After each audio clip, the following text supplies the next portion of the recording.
ஹரிஷ் அவர்கள் ஒரு அற்புதமான ஒரு லைவ் இன் கான்செப்ட் மதுரையில் இருக்குன்னு சொல்லி என்னை கேட்டு மதுரையிலேயான ஆச்சரியப்பட்டு, ஏன்னா மதுரையில் ஒரு லைவ் இன் கான்செப்ட் பண்ணணுன்னு ரொம்ப நாள் ஆசை. அது நம்ம தம்பி ஹரிஷ் அவர்கள் எனக்கு அந்த அற்புதமான வாய்ப்பு எனக்கு கொடுத்தாரு. அதனால் ப்ரெஸ் மீட்டிங்காக வந்தேன்.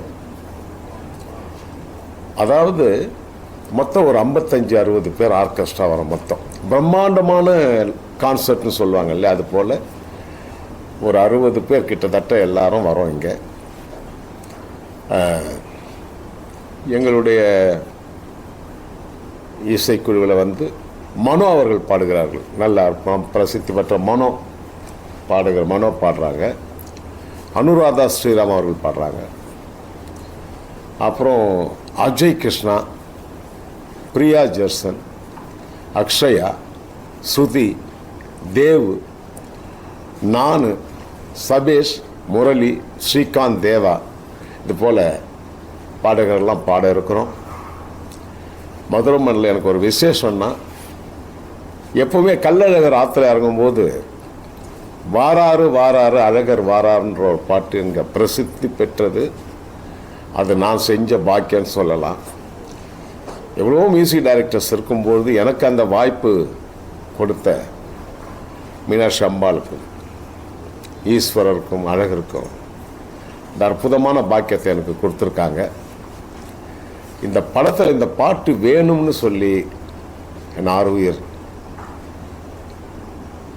கேப்டன் விஜயகாந்த் சார் அவர்கள் வந்து இந்த பாட்டை வந்து வேற ஒரு சிங்கர் பாடணுன்னு டைரக்டர் சொல்லும்போது விஜயகாந்த் சார் வந்து இல்லை தேவானனை பாடின நல்லாயிருக்குன்னு சொல்லி இப்படி ஒரு அற்புதமான வாய்ப்பை தந்த கேப்டன் அவர்களுக்கு இந்த நேரத்தில் நான் நன்றியை நான் தெரிவிச்சுக்கிறேன்.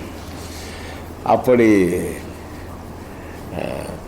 இப்படி ஒரு பிரம்மாண்டமான ப்ரோக்ராம் மதுரையில் நல்ல பேரும் புகழும் வாங்கணுன்ற ஒரு ஆசை தான் எங்களுக்கு எல்லாருக்கும்.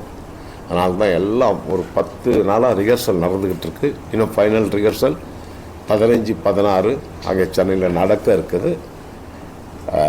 எல்லாரும் நீங்கள் எல்லாம் வந்து எனக்கு ஆதரவு தரணும். அதாவது நீங்கள் கை தட்டினால்தான் எங்களுக்கு தயாரிப்பாளர்களும் டைரக்டரும் வந்து என் வீட்டு கதவை தட்டுவாங்க. அதை நான் சொல்லிக்கிறேன். ஏன்னா நீங்கள் தான் முக்கியம். என் அன்பு நெஞ்சங்கள் மக்கள் தான் முக்கியம். எல்லாரும் குடும்பத்தோடு வரணும், நண்பர்களோடு வரணும். அப்படி ஒரு உங்களுக்காக அந்த சந்தோஷத்தை கொடுக்கணும்னு நாங்கள் நல்ல ரிஹர்சல் பண்ணி நல்ல பாடல்கள்லாம் பண்ணி எல்லாரும் இங்கே வரோம். நீங்கள் தான் ஆதரவு கொடுக்கணும்.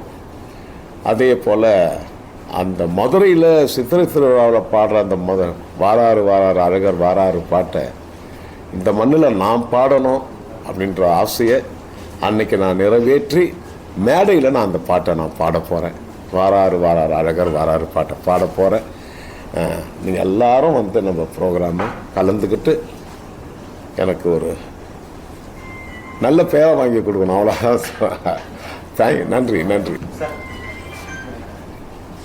சமீப காலமா இந்த திரைப்படங்கள் விழாவாக இருக்கட்டும், இல்லை நடிகர்கள் வரக்கூடிய விழாக்கள்ல இந்த கூட்ட நெரிசல்ல விபத்துகள் ஏற்படுது, சில அசம்பாவிதங்கள் ஏற்படுது.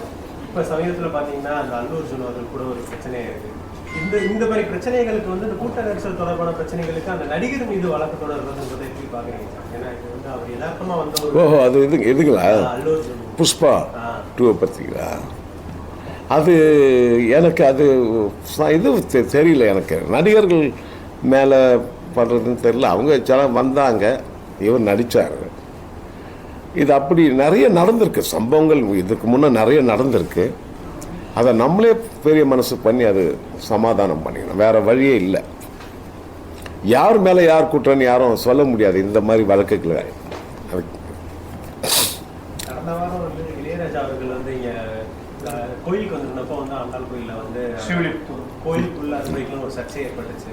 அது அவரானா வந்து அவர் இல்லைன்னு சொல்லி மறுத்தாரு. இருந்தாலும் கலைத்துறையில் இருக்க நிறைய பேர் வந்து அவருக்கு ஆதரவு தெரிவித்து பேசி கண்டிப்பாக அது இல்லை. எல்லாம் அவருக்கு என்ன மரியாதை கொடுக்கணுமோ அந்த மரியாதை அங்கே கொடுத்தாங்க கோவில். நானும் வீடியோவில் பார்த்தேன், நியூஸ்லலாம் பார்த்தேன். அது அவருக்கு என்ன மரியாதையோ அந்த அந்த அவருடைய பேருக்கு என்ன மரியாதை அதை நடந்துதாங்க. நல்லா நடத்தினாங்க. அதை நான் கேள்விப்பட்டேன். நல்லா தான் நடத்தினாங்க. சூப்பர் ஸ்டார் அவர்களுக்கு வந்து டைட்டில் சாங் இன்ன வரைக்கும் 30 வருஷத்துக்கு மேல ஆச்சு நீங்க கொடுத்ததா, மீண்டும் அவரோட நினைவதற்கான வாய்ப்புகள் ஏதாவது இருக்கா? இது நடந்திருக்கா? அது அற்புதமான கொஸ்டின். நான் சூப்பர் ஸ்டாரை வந்து நிறைய தடவை சந்தர்ப்பம் அவரோட மீட் பண்ணி, எந்த ஃபாரின் கண்ட்ரிக்கு போனாலும் அவர் வீட்டுக்கு போயிட்டு அவருடைய பிளெஸ்ஸிங் வாங்கிட்டு தான் நான் இப்போ கூட அமெரிக்காவுக்கு சமீபமாக போயிட்டு வந்தேன்.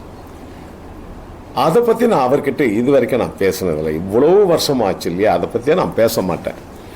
எனக்கு சில சந்தர்ப்பங்கள், எனக்கு அவர் மனசுக்குள்ளே தேவாவுக்கு இசை கொடுக்கணும், மியூசிக் கொடுக்கணும்னு ஆசை இருந்தால் கூட அங்கே இருக்கிற சுச்சுவேஷன் எப்படியோ தெரியல.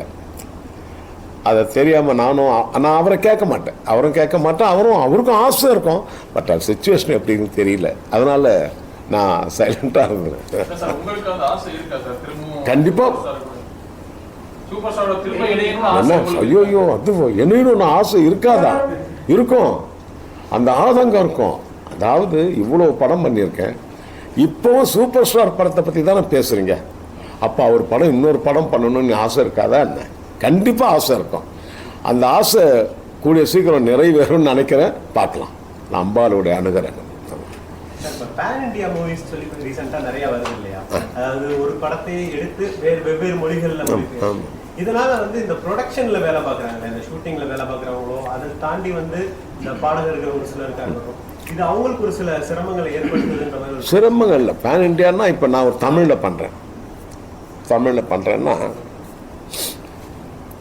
தெலுங்கில் பண்ணும்போது தெலுங்கு சிங்கர் வந்து தெலுங்கில் பாடி அது அவங்களுக்கு வருமானம் வருதே.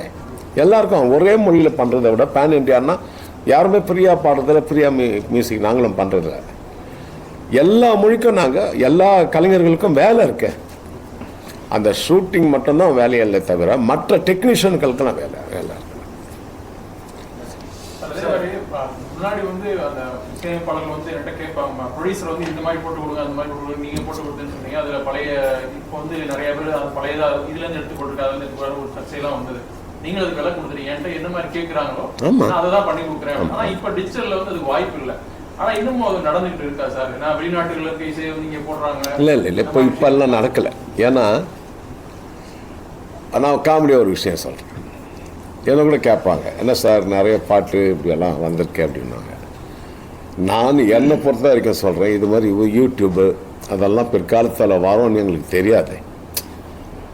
கொண்டு வருவாங்க, டைரக்டர் கொண்டு வருவார், தயாரிப்பாளர் கொண்டு வருவாங்க, ஒரு சிடி கொண்டு வருவாங்க. சார் இந்த மியூசிக் நல்லா இருக்குது, இந்த பாட்டு நல்லா இருக்குது, கொஞ்சம் போடுறீங்களான்னா நாங்கள் செய்வோம். ஏன்னா அந்த நேரத்தில் நான் வந்து இதெல்லாம் நான் பண்ண மாட்டேன் போங்கப்பா அப்படின்னு சொல்ல முடியாது. நான் ஒரு நல்ல பேரோடு இருக்கிறேன், யாரையும் வருத்துக்க மாட்டேன். நான் பண்ணுறேன் சார், நீங்கள் என்ன கேட்குறீங்களோ நான் பண்ணித்தரேன் அப்படின்னும்போது எனக்கு தெரியாது பின்னாடி ஒரு இதெல்லாம் வரும், யூடியூப் வரும், அதில் பார்த்தா இந்த மியூசிக் அங்கே வரும், அதெல்லாம் எங்களுக்கு தெரியாது. அவங்க கேட்டதை பண்ணி கொடுத்துருவோம். ஒரே ஒரு உதாரணம் சொல்கிறேன். ஒரு படம் கந்த சஷ்டி கவசம் பாட்டு பண்ணியிருந்தேன் சூரியன் ஒரு படத்தில். அது எப்படின்னா காக்க காக்க கனங்கள் கேட்க பாட்டு 18 வயசுன்னு ஒரு சாங் வரும். அது எப்படின்னா எனக்கு கதை விளக்கம் சொல்லுவாங்க இல்லையா, இந்த பாட்டு எந்த இடத்துல வருதுன்னு சொல்லுவாங்க இல்லையா டைரக்டர். அப்போ சொல்லும் பொழுது சார் இது மாதிரி சரத்குமார் வந்து ஒரு கிரிமினலை பிடிக்கிறதுக்காக மொட்டையெல்லாம் அடிச்சுக்கிட்டு ஒரு வில்லேஜ் அந்த பக்கம் காட்டுக்குள்ளே போகிறாரு. காட்டுக்குள்ளே போகும்போது அங்கே யார் வில்லனோ அவங்க பொண்ணையே இவர் லவ் பண்ணுறார். ரோஜாவை லவ் பண்ணார். அவங்க அப்பா ஒத்துக்க மாட்டார், பொண்ணோட அப்பா ஒத்துக்க மாட்டார். மனோரமா நடத்தி வைப்பாங்க அந்த கல்யாணத்தை. ஒரு குடிசையில் இருக்கிற மனோரமா ஆட்சி வந்து நடத்தி வைப்பாங்க கல்யாணத்தை. சரத்குமாருக்கும் ரோஜாவுக்கும் கல்யாணம் நடக்கும். அந்த குடிசை திண்ணையில் சரத்குமார் உட்காந்துக்கிட்டு கல்யாணம் முடிஞ்ச பிறகு முதல் ராத்திரி அன்று இவர் ஒரு டிரான்சிஸ்டரில் பாட்டு கேட்டுட்டு இருப்பார். அவங்க சொன்ன கதையை சொல்கிறவங்க கிட்ட எல்லாம் இருந்தாங்க, பவித்ரன், சங்கர் எல்லாம் அசிஸ்டன்ட் டைரக்டர் இருந்தாங்க. காக்க காக்க கனகவில் காக்க நோக்கன்னு ஒரு கந்த சஷ்டி கவசம் கேட்டுட்டு இருக்காரு. யாரு? சரத்குமார் கேட்டுட்டு. அப்போ ரோஜா அந்த உள்ள இருந்து எட்டி பார்த்து, என்ன இந்த நேரத்தில் போயிட்டு கந்த சஷ்டி கவசம் பாடிக்கிட்டு இருக்க, வாயா நான் உள்ள பாடுறோம் பாரியா கந்த சஷ்டி கவசம்னு உள்ள பிடிச்சி இழுத்த உடனே அந்த 2 லைனு நான் பாட்டை வைக்கணும். கந்த சஷ்டி பாடுறேன் வான்னு 18 அந்த 2 லைனு அப்புறம் தான் மியூசிக் மாறிடான். படம் நாம் பார்க்கும்போது இந்த டைலாக்கு கந்த சஷ்டி எதுவுமே இல்லை. எடுத்த உடனே பாட்டு தி நெட்டு தேவா கந்த சஷ்டி காப்பி அடிச்சிட்டாருனாங்க. நான் ஏன் சார் இந்த கதையெல்லாம் சொன்னீங்களே, ஏன் படத்தில் காணோன்னு? இல்லை, நிறைய ஃபுட்டேஜ் அதிகமாகிடுச்சு, அதனால் அதெல்லாம் கட் பண்ணிட்டோன்றாங்க. இப்போ நீங்கள் என்ன மாட்டி விட்டுட்டு நீங்கள் எல்லாம் தப்பிச்சிட்டீங்களா? அது போல் நிறைய நடக்கும். ஒரு தெலுங்கு பாட்டு வரும், இந்த சில பேர் பொய் சொல்லுவாங்க, இந்த பாட்டு வந்து ஒரு படத்தில் வச்சுருந்தாங்க சார், அந்த படத்தில் இந்த பாட்டே இடம்பெறாத போயிடுச்சு, ஏன் வேஸ்ட்டாக போனோம், இது நம்ம போட்டுடலாமேன்னு சொல்லி அப்படி மாறின பாட்டுங்களும் இருக்குது. யாருமே இவ்வளோ பாட்டு பண்ணுறவங்க ஒரு பாட்டை காப்பி அடிக்கணும்னு எண்ணம் வராது. ஃபஸ்ட்டு நாங்களே பண்ணுறோமே சார், அது அப்படி அது மாதிரி சார். இப்போ தேனிசை தென்றல் தேவா உங்களுடைய பாட்டுக்கள், இளையராஜா உங்க பாட்டுகள் மாதிரி இப்போ வர இசையமைப்பாளர் பாட்டுகள் இல்லைன்னு சொல்லி பொதுமக்களுக்கு ஒரு குற்றச்சாட்டும் இருக்கு. இதை நீங்க எப்படி பார்க்குறீங்க? புரியலையே. அதாவது காலம் கடந்து உங்களுடைய பாடல்கள் இன்னும் வந்து நிக்குதா? ராஜா சார் இப்போ வர 2 பேர் பாட்டும் காலம் கடந்து நிக்குது. ஆனா இப்போ இருக்க ஒரு பாட்டு வந்து கொஞ்ச நாள்ல மறைஞ்சிருது.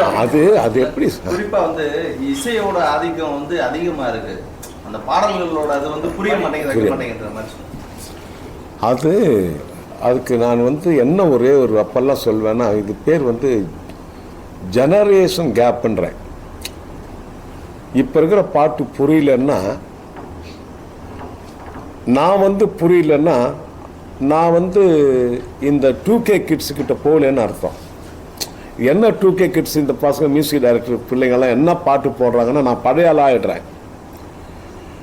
இந்த பாட்டு இப்போ நிறைய மியூசிக் டைரக்டர்கிட்ட நானும் பாடிக்கிட்டு இருக்கேன். இப்போ எல்லாம் யூத் மியூசிக் டைரக்டர் பாடிக்கிட்டு இருக்கேன். இப்போ இருக்கிற பாட்டை எனக்கு குறை சொல்ல முடியல. எதுக்கு சொல்ல முடியலன்னா, விஸ்வநாதன் அப்போ விஸ்வநாதன் ராமூர்த்தி இருக்கும்பொழுது அந்த பாட்டு உண்மையிலேயே எனக்கு பிடிக்கும், அவங்க பாட்டு பிடிக்கும். அதுக்கு முன்ன பாட்டெல்லாம் எனக்கு அவ்வளோ புரியாது, அவ்வளோ இது இல்லை. விஸ்வநாதன் பாட்டில் எங்கள் அப்பாவை கேட்டால் தியாகராஜ பிடிக்கன்னுவார், அவர் காலத்தை சொல்லுவார். இப்போ நம்ம காலத்தில் விஸ்வநாதன் பாவர். இப்போ போக போக பார்த்தா இப்போ இருக்கிற யூத் மியூசிக் டைரக்டர் தான் அவங்களுக்கு பிடிக்கும். இப்போ நம்மளே ஒரு பாட்டு பழைய பாட்டு ஒரு பாட்டு போட்டுட்டு இருந்தால் அவங்க ஆப் பாயிண்ட் அப்பா தாத்தா இது பெரிய பழைய பாட்டு தாத்தான்னு இப்போ இருக்கிற பாட்டு போடுறாங்க. அதை வந்து நான் ஜெனரேஷன் கேப்னு சொல்வேன். ராஜா சார் பாட்டும் என் பாட்டும் இன்னும் வந்து படங்களில் போடுறாங்க, ஸ்டாண்டர்டாக இருக்குன்னா உண்மையிலே சொல்கிறேன்னா, அப்போது உண்மையிலேயே அது எனக்கு ரொம்ப பெருமையாக இருக்குது. 35 வருஷத்துக்கு முன்னாடி போட்ட பாட்டு வாழை படத்தில் இருக்குது. அதுக்கப்புறம் வாழைப்படத்தில் பஞ்சு மிட்டாய் சேலை கட்டி தூது வலையால் அரைச்சலாம் இருக்குது. அதுக்கு முன்னாடி மார்க் ஆண்டோனியில் பஞ்சு மிட்டாய் வச்சு ஒரு ஃபைட் இருந்தது. அதுக்கப்புறம் லியோ படத்தில் வந்து கருகரு கருப்பாய் பாட்டு இருந்தது. அப்படின்னா 35 வருஷம் கடந்து என்னுடைய பாட்டெல்லாம் நிற்கிறது எனக்கு பெருமையாக இருக்குது. அதை மட்டும் சொல்லிப்பேன். இப்போ யூத் எப்படி செய்கிறாங்கன்னு எனக்கு நான் சொல்ல முடியல. என் பாட்டு காலம் கடந்து நிற்குதுன்னு நான் சொல்லிக்கிறேன். இப்போ ஒரு படத்தில் கூட ஒரு டைலாக் ஒன்று கேட்டேன், லப்பர் பந்துன்னு ஒரு படத்தில். அந்த டைலாக் கூட எனக்கு ரொம்ப நல்லா பிடிச்சிருக்கு.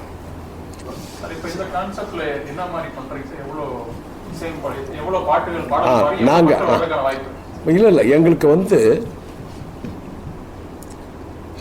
ஒரு 7 ஹவர் 8 ஹவர் 10 ஹவர் பண்ணலான்ற மாதிரி பாட்டுகள் இருக்கு என்கிட்ட இருக்கு.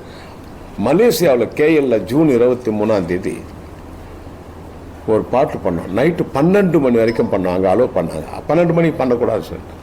அப்போது எங்களுக்கு வந்து ஒரு 55-60 பாட்டு எங்களுக்கு ஃபுல் சாங் ஃபுல்லாக பண்ணிட்டோம். மற்ற ஊர்களில் போகும்போது சார் நீங்கள் வந்து 10 மணிக்கே முடிச்சிடணும்னு சொல்கிறாங்க. அப்போ பாட்டுகள் 40 பாட்டு 45 பாட்டு டைமிங்கை பொறுத்து தான் நாங்கள் எவ்வளோ பாட்டு பண்ணுறோன்னு தெரியும். அதனால தான் நடுவில் யாருமே பேசாமல் இருந்தால் நல்லா பாட்டுகள் நிறைய போகும். சில ஊர்லெல்லாம் வந்து நடுவில் வந்து பேச ஆரம்பிச்சிடுறாங்க. அது என்ன ஆகுதுன்னா பாட்டுகள் எங்களுக்கு ஐயோ நல்ல பாட்டெல்லாம் கொடுக்க முடியலையேன்னு ஒரு ஃபீலிங்காக இருக்குது சார். சார் தற்போது உங்களை மனம் கவர்ந்த இளம் இசையமைப்பாளர் யாரும் இருக்காங்களா? ஏன்னா பல்வேறு இளம் இசையமைப்பாளர் நிறைய பல இசையமைப்பாளர்கள் இருக்காங்க. எனக்கு அனிருத் ரொம்ப பிடிக்கும். அவர் நல்லா இப்போது லேட்டஸ்ட்டாக ஸ்பீடாக வந்துட்டுருக்காரு, ஸ்டாண்டர்டாக இருக்குது. சார் இந்த இளங்கு இசையெல்லாம் பல நீங்க ஏதோ வலியுறுத்துற மாதிரி இருக்கீங்களா? அதாவது வந்து இந்த பழைய பாடல்கள் போன்று வந்து இப்போ இசைகள் இல்லை அது நம்ம நீங்கள் சொல்கிறீங்க. ஆனால் நான் இப்போ நிறைய பாட்டு பாடிட்டு இருக்கேன் இப்போது. ஆனால் நல்லா தான் பண்ணுறாங்க எல்லாம். ஆனால் அவங்களுக்கு அறிவுறுத்தல் இல்லை. நான் ஒரே ஒரு அறிவுறுத்தல் மட்டும் நான் சொல்லுவேன் எல்லா மியூசிக் டைரக்டருக்கும் எல்லாருக்கும். நீங்கள் எல்லாம் வந்து நல்லா பாட்டு செய்யுங்க, அது வேறு விஷயம். ஆனால் பணத்தை விரயம் பண்ணாமல் சேர்த்து வைங்க.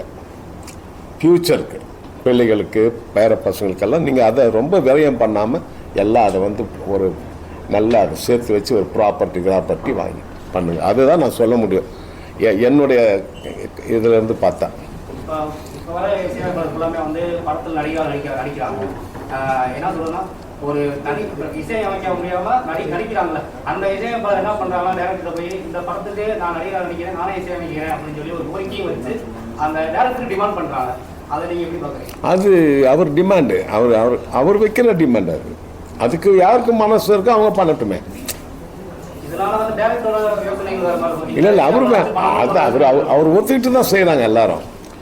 பட் என்ன கேட்டால் அவர் நல்லாவும் நடிக்கிறாரு, நல்லா மியூசிக் பண்ணுறாரு. இல்லைன்னா சினிமாவில் ஒரே ஒரு விஷயம், யாரும் பரிதாபப்பட்டாலும் சான்ஸ் கொடுக்க மாட்டாங்க. இது உண்மை. பரிதாபப்பட்டு சான்ஸ் கொடுக்க மாட்டாங்க.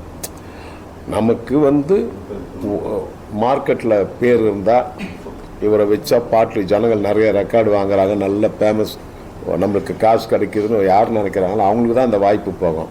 ஐயோ தேவா சார் ரொம்ப நல்ல மனுஷங்க, அவருக்கு ஒரு அது எப்போன்னா நல்ல பண்போடு இருக்காங்கல்ல மியூசிக் டைரக்டர்ஸு, அவங்களுக்கு ஒரு ரீஎன்ட்ரி கிடைக்கும். அதாவது நான் ரொம்ப திமிரு பிடிச்சி வாழ்க்கையில் சினிமா உலகத்தில் இருந்திருந்தேன்னா தேவாவுக்கு ஒரு படம் கொடுக்கலாமே, ஐயோ அவர் ரொம்ப நீங்கள் வேறு ஏன் சார் அப்படின்னு என்ன சொல்லுவாங்க. இப்போ நான் நல்ல பேரோடு இருந்துட்டேன்னா கொடுக்கலாம் சார், தேவா சார் நல்ல மனுஷன் சார், அவருக்கு ஒரு படம் கொடுங்க. அவர் படம் நல்லா தானே பண்ணிட்டு இருந்தார், திடீர்னு ஏன் நல்ல மனுஷனாச்சு ஒரு படம் கொடுங்க சொல்லி இப்போ 7 படத்துக்கு நான் மியூசிக் பண்ணிகிட்டு இருக்கேன். இல்லை நடிக்க வாய்ப்பு வந்தது, நான் பண்ணலை. ஒரு மூக்குத்தி அம்மன் கிடைச்சிது, அப்புறம் எல்கேஜின்னு ஒரு படம் வந்தது, அதுக்கப்புறம் ராயன் ஒரு படம் வந்தது, நிறைய படங்கள் வந்தது. பட் நான் மியூசிக்கு இந்த லைவ் இன் கான்சர்ட்டில் பிஸியாக இருக்கிறதுனால அது வேண்டான்னு சொல்லிட்டு வேலை வருது. ஆனால் நடிக்கிறதுக்கு வாய்ப்புகள் வந்தது. பட்டு இந்த வேறு நம்மளுக்கு டைட்டாக இருக்குது ஒர்க்கு, எல்லாம் நாடுகளுக்கு போக வேண்டியதாக இருக்குது. அதனால் நான் அதெல்லாம் தலை நன்றி. தேங்க்யூ.